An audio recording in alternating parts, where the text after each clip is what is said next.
Hello dear. नमस्कार आप सबको। हेलो जी के क्लासेस में मैं नरेश चंद्र मीणा आपका हार्दिक स्वागत और अभिनंदन करता हूँ। मित्रों, आप निरंतर और नियमित रूप से अपनी पढ़ाई का कार्य कर रहे होंगे और करना भी चाहिए। अगर आप नहीं कर रहे हैं तो इसकी शुरुआत हमने 2025 में कर दी है और आपको करना चाहिए। मित्रों, आपसे एक और निवेदन है, आप हमारे चैनल को लाइक कीजिए, शेयर कीजिए और सब्सक्राइब कीजिए। ओके, क्योंकि इसी से हमारा हौसला और मनोबल बढ़ता है और हमें और अच्छा बेहतर कार्य करने के लिए उत्सुकता बढ़ी रहती है।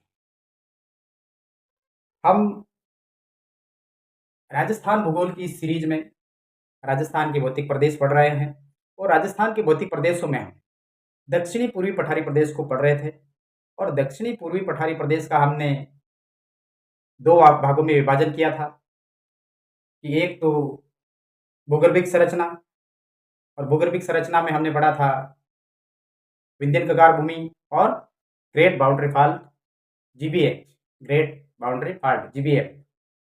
और दूसरा आज हम जो दक्षिणी पूर्वी पठारी प्रदेश का धरातलीय प्रदेश है उसको पढ़ने जा रहे हैं। अब यहाँ पर आप पहला प्रश्न ये बनता है कि धरातलीय प्रदेश क्या है। तो उसको हम यूँ कह सकते हैं कि किसी भी भूभाग का वह क्षेत्र जिसको हम अपनी आंखों के द्वारा देख सकते हैं, जो दिखाई देता है, वो कहलाता है धरातलीय प्रदेश। तो उस धरातलीय प्रदेश में कुछ पहाड़ियाँ भी है, कुछ पठारी भाग भी है और कुछ उच्च भूभाग भी है।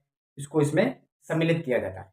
देखिए, इस धरातलीय प्रदेश में किन किन भागों को सम्मिलित किया गया है। मित्रों, यह दक्षिणी पूर्वी पठारी प्रदेश बहुत ही इम्पोर्टेंट है और सरल भी है, क्योंकि यहाँ से प्रश्न बार बार पूछे जाते हैं। दिखने में हमें सिंपल लगता है, लेकिन प्रश्नों की जो प्रकृति है वो यहाँ से अच्छी बनती है। किस प्रकार से, देखिए,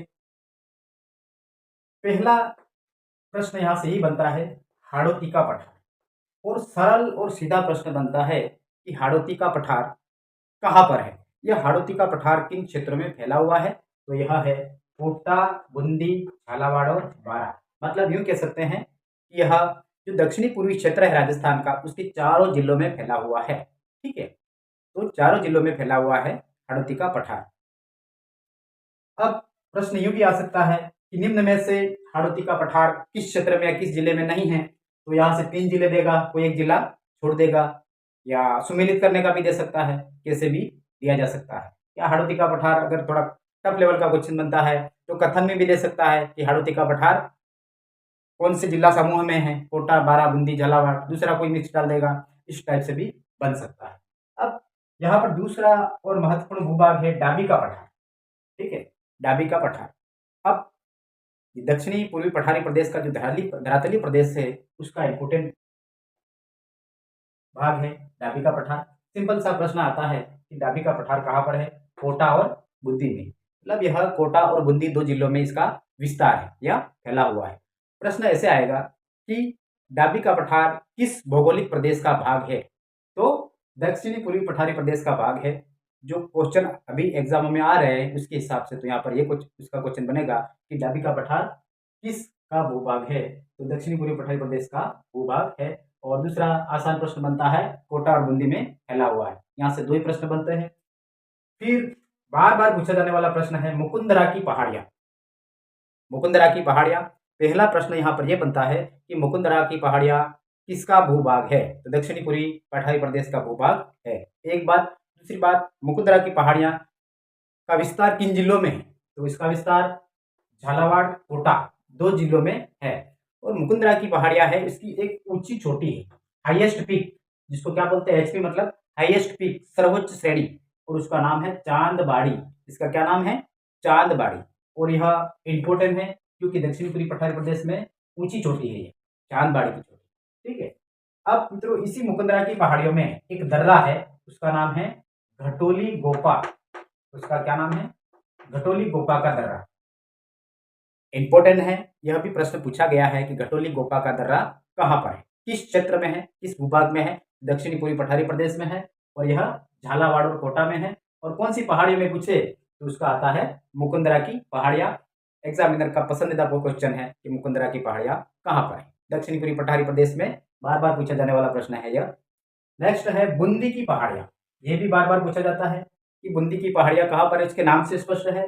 जिला पूछे तो बूंदी, और बूंदी के अंदर पूछे तो इंद्रगढ़ से लेकर के रामगढ़ तक, इंद्रगढ़ से लेकर रामगढ़ तक इसका विस्तार है। अब ये बूंदी की पहाड़ियां बहुत ही इंपॉर्टेंट है। क्यों? इसलिए इसका दूसरा नाम है अर्धचंद्राकार पहाड़ियां। बूंदी की पहाड़ियों का दूसरा नाम क्या है? अर्धचंद्राकार पहाड़ियां।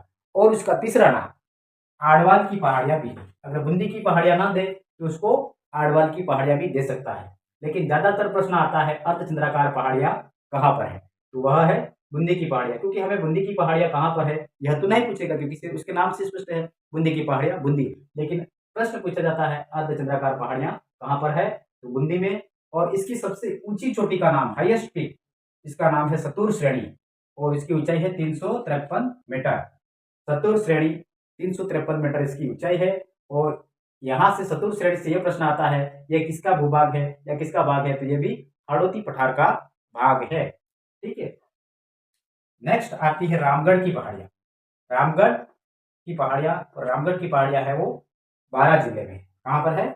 बारां जिले में। तो इन रामगढ़ की पहाड़ियों में ही एक क्रेटर है, उसका नाम है रामगढ़ क्रेटर। क्या नाम है इसका? रामगढ़ क्रेटर। और यह बहुत ही इंपॉर्टेंट है इसलिए क्योंकि यह राजस्थान का पहला और भारत देश का या देश का तीसरा क्रेटर है। राजस्थान का पहला और देश का तीसरा क्रेटर है। और यह कैसा है? ज्वालामुखी निर्मित क्रेटर है। इसका निर्माण किससे हुआ है? ज्वालामुखी के निर्माण से हुआ है, ज्वालामुखी के उद्गार से हुआ है। ठीक है। यही रामगढ़ की पहाड़ियां जो बारां जिले में है, यह भी हाड़ौती पठार का भाग है। किसका? हाड़ौती पठार का भाग है। प्रश्न यहां से यह भी बनता है कि रामगढ़ की पहाड़ियां किसका भाग है, तो हाड़ौती पठार का भाग है। अब यहाँ पर एक पहाड़ी और आती है, तो उसका नाम है कुंडला की पहाड़ियां। कुंडला की पहाड़ियां कहाँ पर है? कोटा जिले में। कहाँ पर? कोटा जिले में।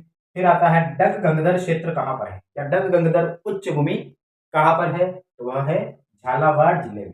कहाँ पर है? झालावाड़ जिले में। और नेक्स्ट है शाहबाद उच्च भूमि।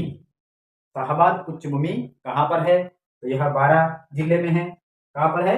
बारां जिले में। और बारां जिले की एक खास विशेषता है, यहाँ पर सहरिया जनजाति, कौन सी जनजाति?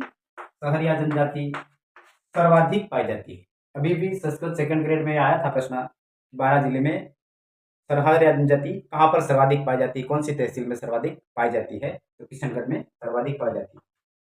तो इस प्रकार से हमने दक्षिणी पूर्वी पठारी प्रदेश में जो धातली प्रदेश है उसको पढ़ा, और सिंपल और आसान शब्दों में हमने पढ़ा है। और यहीं से क्वेश्चन बार बार अच्छे से जो बनते हैं उस सभी कंटेंट को यहाँ पर सम्मिलित किया गया है। इसको बार बार रिविजन करने से आराम से आप याद रख सकते हैं। क्योंकि दक्षिण पूर्वी पठारी प्रदेश में पठारों की बात करें तो हाड़ौती का पठार, डाबी का पठार, दो पठार है। उसके बाद पहाड़ियों की बात करें, मुकुंदरा की पहाड़ियां, बूंदी की पहाड़ियां जिसको अर्धचंद्राकार पहाड़ी भी कहते हैं, आड़वाल की पहाड़ियां भी कहते हैं। उसके बाद ये तीसरी है रामगढ़ की पहाड़ियां, और फिर है कुंडला की पहाड़ियां। चार तो पहाड़ियां है। उसके बाद डग गंगदर क्षेत्र और शाहबाद उच्च भूमि।